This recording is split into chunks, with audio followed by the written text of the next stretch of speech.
आपके मोहल्ले का डाकिया समय पर डाक नहीं बांटता। इसकी शिकायत करते हुए डाकपाल को पत्र लिखिए।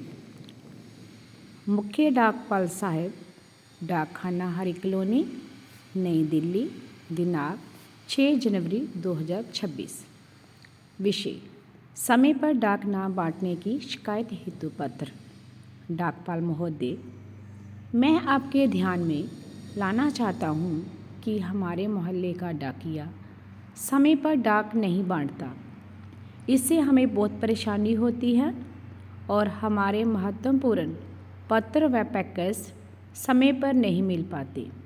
मैं आपसे अनुरोध करता हूँ कि इस मामले में उचित कार्रवाई करें और डाकिये को समय पर डाक बांटने के निर्देश दें।